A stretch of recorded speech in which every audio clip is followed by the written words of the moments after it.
Oye, Santiago, ¿y el chef? Pucha, ¿qué va a hacer el chef si este productor de mierda?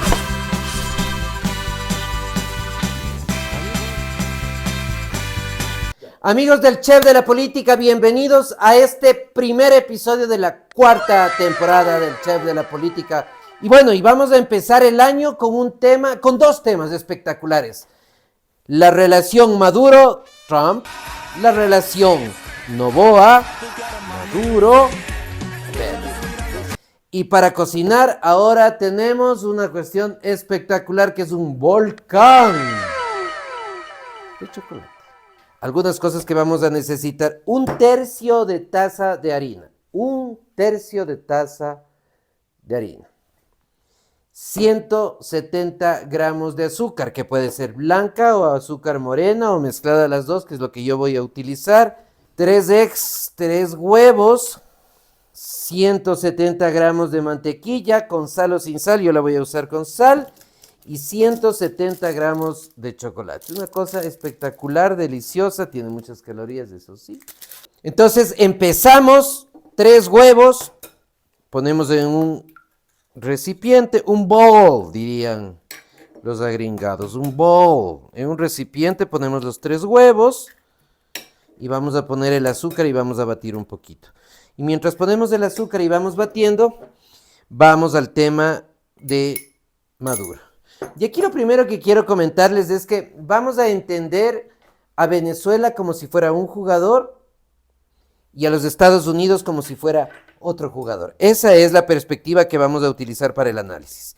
Entonces, una vez que Maduro es detenido, es trasladado a los Estados Unidos, es procesado y todo lo que ustedes ya saben, que ha corrido por las redes sociales, me parece que los Estados Unidos tenía dos opciones, básicamente. La primera opción: tomar el control directamente de Venezuela, el gobierno de Venezuela. ¿Qué necesitaba para eso? Quizás una incursión militar mucho más fuerte, enfrentarse abiertamente al gobierno que quedaba, a Diosdado Cabello y todo el personal, Delcy Rodríguez, todos los que estaban ahí, administrar temporalmente el país, aunque administrar, imagínense lo que es, hablando de un país como si fuera una empresa, como si fuera un negocio, y a partir de eso generar toda la política económica fundamentalmente y comercial que Estados Unidos pretende implementar en Venezuela. Las ventajas y las ganancias para Estados Unidos: que tenía un control directo, que podía manejar de forma abierta el tema del petróleo, que podía manejar de forma más clara las relaciones internacionales. ¿Cuál era la desventaja? Que quizás eso en el contexto internacional, más allá de que al señor Maduro no le importe mucho lo que piense el mundo de él. 7 más 6. Exactamente. Eso iba a generar demasiado ruido. Demasiado ruido significa que las voces de protesta que existieron por el ataque a Venezuela los primeros días de enero, que cierto es que no fueron de todos los países, sino más bien de los menos, podían tener un carácter algo más intenso, más notorio, si es que eran los propios Estados Unidos los que administraban Venezuela. ¿Y cuál creo que era el segundo gran problema? Si es que esto se daba, una administración propia de los Estados Unidos les hacía ganar en control, pero lo hacía perder en un elemento fundamental, que era la ausencia de conocimiento sobre cómo se maneja el Estado venezolano, la información que existe detrás de cada uno de los sectores de la administración pública, fundamentalmente PDVSA y el petróleo, y el costo de aprender algo que les resultaba desconocido, como llegar a posesionarte un departamento que no es tuyo, conocer dónde quedan las cosas, quizás era demasiado alto. Por eso, entre otras razones, seguramente quizás esa opción no fue la asumida por los Estados Unidos. ¿Y la otra opción cuál era? La que efectivamente sucedió y que me parece es la más racional y la más beneficiosa para los intereses tanto de los propios Estados Unidos como incluso de Venezuela, de la gente que se quedó en Venezuela, y me refiero fundamentalmente a la gente del gobierno de Delcy Rodríguez. Entonces, luego de mezclar los huevos con el azúcar, dejamos ahí y venimos con el chocolate. 170, 180 más o menos gramos de chocolate semidulce. Le hacemos pedacitos y colocamos a baño María. ¿Y el baño María qué es? Una cuestión simple. Ponemos una olla con un poco de agua. Dejamos calentar, no hervir, calentar a fuego medio. Y luego otra olla encima con el chocolate. ¿Qué ganaría Estados Unidos con esto? Primero, el control indirecto del país, sin necesidad de tener que aprender cómo administrar el país. Esto desde luego que implica que Delcy Rodríguez va a poder ser de alguna manera persuadida o disuadida a hacer o no hacer cosas por parte del gobierno de los Estados Unidos. Esto es creíble porque seguramente las amenazas de los Estados Unidos hacia Venezuela serán en el sentido de que el destino final de Maduro puede ser el destino final de los otros. Entonces, desde esta perspectiva, ¿qué gana el gobierno norteamericano? Lo que he dicho, manejar desde atrás al Estado venezolano, recuperar en alguna medida recursos económicos a través de la extracción del petróleo e ir preparando de a poco una transición política que deje de lado por completo al gobierno de Maduro o de las personas cercanas a Maduro, él ya no está, y ir pensando en qué proceso electoral se puede dar, en qué momento y quiénes serían los candidatos que le interesarían al gobierno de Estados Unidos. Y ustedes podrán decir, no, pero Delcy Rodríguez ha hecho declaraciones en contra de los Estados Unidos y Trump ha tenido reacciones similares. Sí, pero esas son declaraciones nada más, que si bien en ciertos momentos, en el plano internacional, pueden ser efectivamente genuinas y verídicas, en otros, como es este caso me parece, no hacen sino tratar de cubrir la verdadera relación de cooperación que existe entre Trump y el gobierno de Delcy Rodríguez. ¿Y qué va a pasar en el futuro inmediato? Bueno, una de las opciones, no la única por supuesto, es que el gobierno de Delcy Rodríguez negocie mi salida a cambio de la impunidad. Es decir, yo administro el país por unos meses y luego, cuando tenga que salir, tanto la presidenta como todo el grupo de gente que está alrededor, que se les garantice no terminar como Maduro. Volvamos. Estamos ya cerca de terminar esto de acá.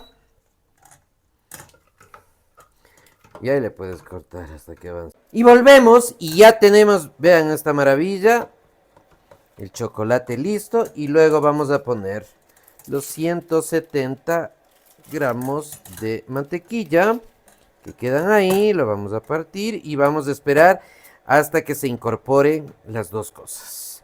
Y esto va a ser una masita. Hay que dejarle algún tiempito, no tanto. El fuego es medio para el baño María. Eso tiene que irse haciendo de a poquito. Entonces miren cómo al final, cuando algunos podrían interpretar la actitud de Trump y del gobierno de los Estados Unidos como una actitud tibia respecto al Venezuela, por no haber capturado por completo el gobierno, quizás una lectura intermedia o distinta podría pensarse en el sentido de que lo que más le conviene a los Estados Unidos es que sean venezolanos los que gobiernen Venezuela. Nuevamente, ¿hasta cuándo? Hasta cuando los intereses norteamericanos tengan un mejor presidente para ellos. Un presidente venezolano que pueda estar alineado a su agenda de gobierno. Estamos listos para dar el siguiente paso, que viene enseguida. Entonces, el chocolate que ya ha sido mezclado con la mantequilla, recuerden ustedes, incorporamos a la primera preparación, que recordarán ustedes, es el huevo bien batido con el azúcar. Y esto va tomando cuerpo y forma. Y entonces, con eso cerramos el capítulo de la relación Maduro, Estados Unidos. Mejor, Venezuela, Estados Unidos. Y vamos con la siguiente relación, no menos interesante, no menos llamativa, mientras mezclamos e incorporamos todo esto. Y es la relación Colombia-Ecuador. Primer punto, ideológicamente no hay mayor cercanía del presidente Petro con el presidente Noboa. Segundo punto, hasta antes del segundo punto. Miren esto cómo va. Y aquí, mientras les sigo conversando, vamos a agregar la media taza de azúcar. Segundo punto importante. ¿Cuál es un elemento de tensión en las relaciones que han sido conflictivas desde hace algún tiempo entre Colombia y Ecuador? Más allá del tema propiamente ideológico, es la frontera. ¿Por qué la frontera? Porque la frontera es un punto central, un punto caliente relacionado con el tema del narcotráfico, porque como sabemos, la hoja de coca se produce básicamente en Colombia y ahora lo que está sucediendo es que de Colombia se procesa y pasa al Ecuador. Y ahí nuestra frontera es clave. ¿Cuál es la gran dificultad geográfica? Que la frontera es muy porosa y es muy amplia. ¿Cuál ha sido el reclamo ecuatoriano histórico respecto a Colombia? En algunos momentos más, en algunos momentos menos. Y es que el gobierno colombiano no presta demasiada atención a proteger y a cuidar su frontera. Y que a diferencia del gobierno ecuatoriano, hay menos efectivos de las Fuerzas Armadas y de la Policía Colombiana resguardando su frontera que lo que ocurre en el caso del Ecuador. Ese es el discurso desde el Ecuador. El discurso desde Colombia evidentemente es el contrario. No es verdad, hemos hecho todo lo que se tiene que hacer para proteger la frontera, hemos hecho todo lo que se tiene que hacer para la lucha y el combate contra el narcotráfico, y de hecho tenemos mucha gente que está cambiando la siembra de hoja de coca por otro tipo de productos, como el café, por ejemplo. Ese es el discurso desde Colombia. La mezcla está dada, ya no tiene grumos, y con esto podemos dar el siguiente paso. Entonces miren, ya tenemos esta masa casi lista, y lo que sigue es una de las partes casi finales. Vamos a tomar un poco más de mantequilla y le vamos a colocar alrededor de la taza una buena cantidad para que no se pegue, básicamente. Entonces, volviendo al tema, esas distancias, la ideológica por un lado y la visión respecto al control del narcotráfico, la otra gran diferencia entre Ecuador y Colombia. Partiendo de una tercera elemento que hay que tomar en cuenta, y es la asimetría de relaciones de poder entre colombianos y ecuatorianos. ¿A qué me refiero básicamente? Colombia es un país más grande, Colombia es económicamente más importante que el Ecuador, y estas dos cosas implican que Colombia sea más importante para las relaciones con los Estados Unidos. Más allá de que el presidente Trump se haya referido en los términos que se haya referido al presidente Petro, más allá de que Petro haya dicho lo que haya dicho respecto a Trump y a su política en el caso norteamericano. Más allá de cualquier cosa, uno y otro saben que se necesitan mutuamente. Con esto ya, con mantequilla vamos a llenar. Acá estoy utilizando, pueden utilizar ustedes una cucharita, yo voy a utilizar este utensilio que no sé cómo se llama, que es para poner el helado. Y vamos a tratar de ir llenando. Este es un jarro extremadamente grande, grande porque al productor Philip come mucho. Y cuando viene acá no come 3 días para poder comer. Entonces le vamos a llenar con este volcán de chocolate. Entonces, en una relación de ese tipo, lo que uno esperaría, si cada uno de los países tiene intereses, Ecuador por un lado, Colombia por otro lado, y los Estados Unidos está en la mitad de los tres, se esperaría que el juego estratégico de cada uno sea lo suficientemente tinoso para evitar que los resultados le terminen afectando. Esto daría la impresión que en el caso ecuatoriano se presenta menos. ¿Por qué razón? Porque de un momento a otro, hace unos pocos días, como ustedes sabrán, el presidente de la República del Ecuador declara que Colombia no está cumpliendo con el acuerdo que debería tener para proteger su frontera en términos de evitar el narcotráfico o de ayudar mejor a la lucha contra el narcotráfico. ¿Cuál es la respuesta Desde Colombia, silencio, en principio. Algunas declaraciones menores, pero en realidad nada muy de fondo. Ante eso, de forma inesperada, de alguna manera incomprensible, ¿qué hace el gobierno del Ecuador? Declara que, dado que Colombia no está colaborando con la lucha contra el narcotráfico en su frontera, va a imponer a ese país una denominada tasa de seguridad. ¿En qué consiste la tasa de seguridad? En imponer 30% de aranceles de gravámenes a las importaciones de Colombia hacia Ecuador. Ante una medida de ese tipo, ¿cuál es la reacción inmediata de Colombia? La reacción que se espera en el marco de las relaciones internacionales de dos actores con intereses propios en un terreno de disputa, y es una medida de igual o similar intensidad a la asumida por Ecuador. Colombia, por tanto, inmediatamente declara que ese 30% será recíproco a los productos ecuatorianos que intenten ingresar a Colombia. ¿Cuál de las dos acciones o decisiones de los países es mejor? Bueno, el resultado podrá, o la respuesta mejor, podrá darse en función de cuál de los dos pierde más. No cuál pierde o cuál gana, cuál de los dos pierde más. ¿Por qué el presidente del Ecuador toma esa decisión, conocedor, porque no se puede asumir que no lo haya conocido, que en esta relación el que más pierde es el país? Y ahí tenemos varias conjeturas. No más que conjeturas, porque en realidad no podemos saber la real intención del presidente Noboa al plantear esta tasa de seguridad. Primera conjetura: planteo la tasa de seguridad, genero una discusión política importante alrededor de este tema, tanto en Colombia, pero sobre todo en Ecuador. ¿Qué obtengo de esto? Girar la atención de la gente, de la opinión pública, del periodismo, hacia este tema, y de esta manera bajo la intensidad de las protestas existentes en el país sobre otros temas. Fundamentalmente, la crisis de salud pública y el constante número de denuncias sobre escándalos de corrupción en el sector público y específicamente en el gobierno. Entonces, en la parte final, amigos, volvemos con nuestro volcán de chocolate. Tenemos estas 3 tazas. Son unos jarritos, en realidad un poco más grandes, porque el niño Felipe come bastante, como Lima Nueva.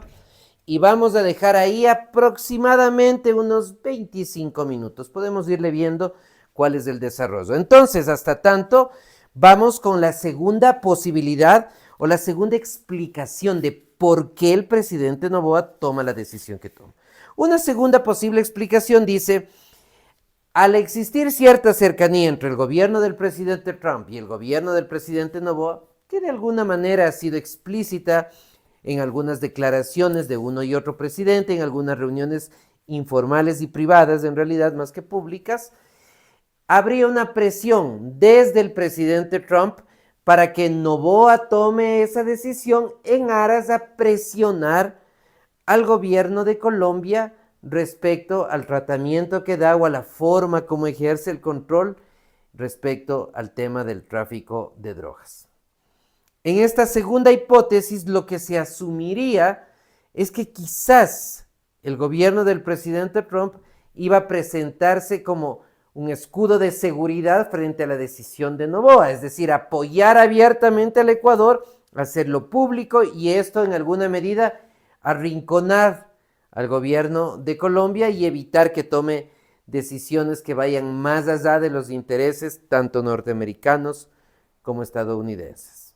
Segunda posibilidad, segunda hipótesis. Y la tercera hipótesis o tercera conjetura es la más obvia de lo que ha sucedido, que es una decisión de Noboa pensando que de esta forma iba efectivamente a presionar a Petro y al gobierno colombiano para tomar medidas más eficaces en Colombia.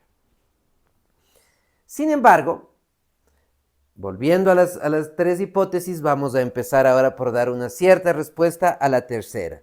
Es decir, Noboa toma la decisión de imponer el arancel para presionar a que Petro tenga un cambio en su política de control del narcotráfico. ¿Por qué esta hipótesis no se sostiene tanto?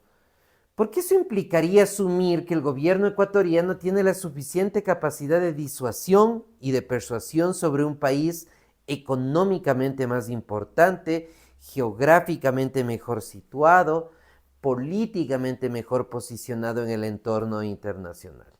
Y eso, si pensamos en estados que precautelan básicamente sus intereses, es poco creíble.